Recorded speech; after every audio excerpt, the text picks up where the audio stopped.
All right, so tell us who you are. We have no idea who you are, and I would like to hear from you. What do you do? Well, my name is Brian Fairchild, and I was a career Central Intelligence Agency case officer for Oh, 20 years during the Cold War. But as far as I'm concerned, I never stopped being a case officer. I still consider myself an intelligence officer, and every day I do research and I write, analytical papers. I've written, a novel that's come out and done very well. It's called The Hidden, hmm. and it's basically about the intelligence war between the United States and China. It takes place in Zambia, and the title, The Hidden, refers to remaining hidden below China's surveillance state radar, and Mm. which is a true actual situation that we have. CIA is not doing well in that regard, and so I sort of got pissed off at CIA and wrote the book. And then I wanted to get the book out, and I wanted to get the message out that I was basically behind, and that's how I came to you guys. Nice. And why did you come to Command Your Brands? Well, I came to the Command Your Brands because I started looking, at what other options were for me to get my ideas out there. Hmm. And so I started doing research. I did research on Google and so forth and so on, and found Command Your Brand and started watching Jeremy's, tapes, and he's got a lot of them, and they were all very, very good. And so I watched them and thought about it and said, okay, I think I can do this. It's a little scary, but it's a new adventure, you know. Yeah. So so I figured, I'd go, and I had some available cash, so I'm like, I want to get the message out. I want the book to do better, but I really want to get this message out, and I can't see any other way of reaching a whole lot of people, than this way. So that's how I found you guys, and continued along that path. Awesome. And what was your experience with the onboarding process? Oh, I mean, everything you guys did was great. I mean, there was, first of all, when I contacted you, when you contact a lot of companies right away, man, they're on you like vultures. They're like, oh, a potential sale, man.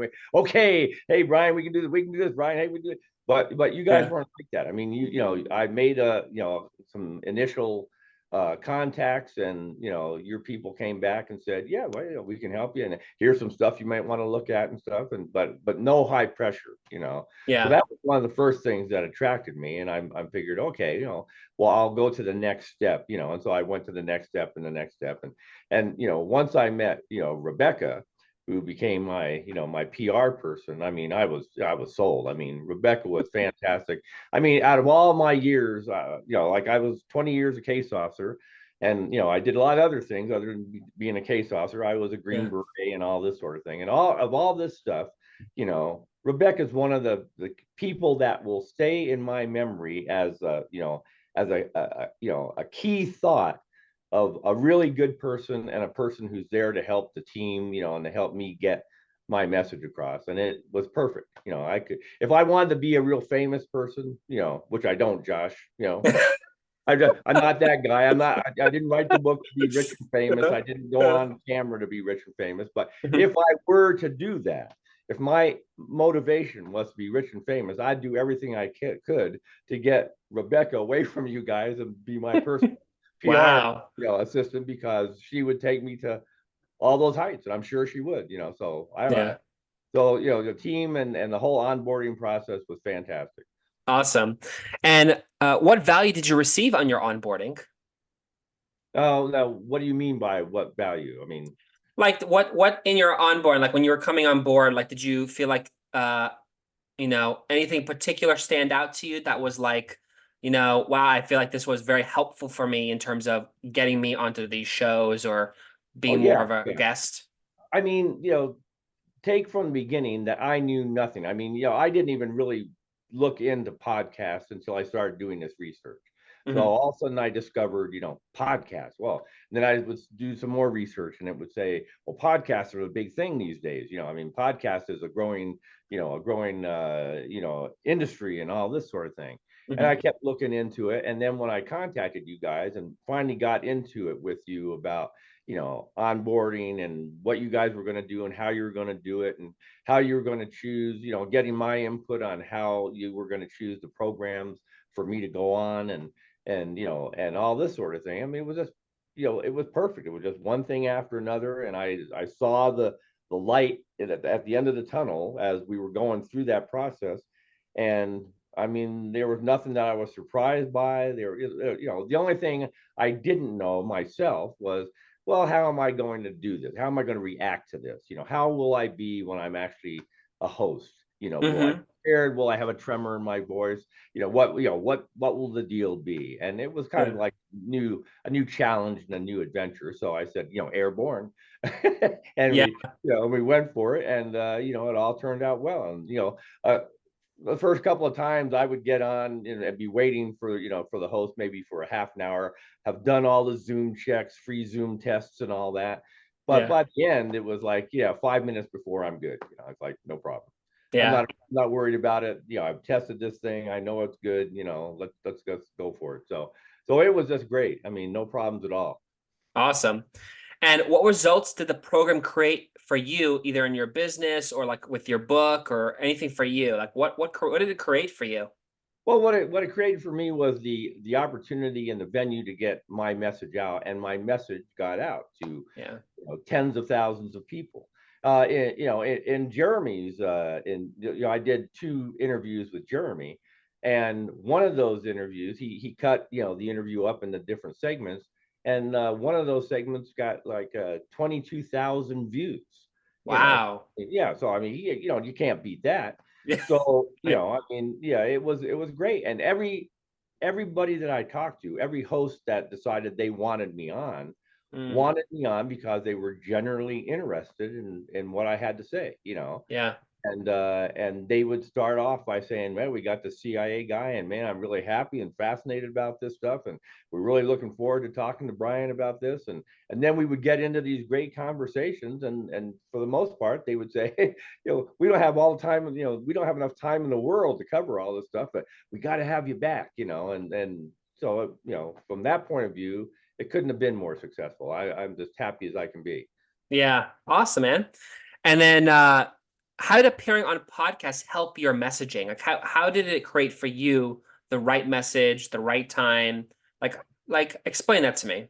Well, yeah, I mean, there's a lot of information out there in my message because my message is about geopolitics, intelligence, CIA, the enemies facing the United States, specifics on China and Russia and so forth and so on. And when you start out, especially if you're talking to somebody that isn't familiar with a lot of those topics, you can sort of be hitting all over the place. So the first couple of times, I mean, you know, I lucked out because the host was, the kind of guy who sort of explored this with me. And after by the second interview, I had it down to where I knew what my order had to be and what I Mm, wanted to hit, early on. And it started out, where the first few episodes were, how I got into the CIA when I was a 14-year-old kid. And, when I read this, Jack London's book, The Call of the Wild, and then, yeah. then when I saw a James Bond movie and how it happened, and I wrote to CIA and they wrote back, and this guy, Wow.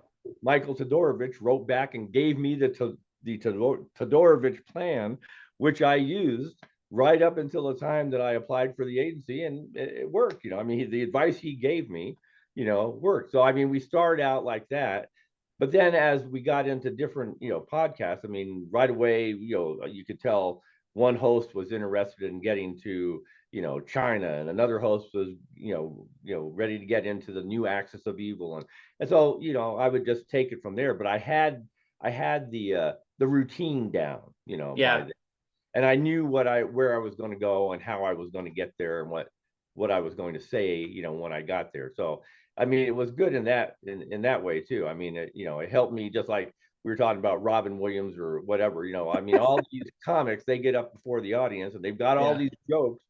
They're maybe not sure how they're going to go, Yeah. or what order they're going to go in, but pretty soon, they get into that routine and they know, okay, I'm on it now. Yeah. So it was that kind of a thing. Awesome.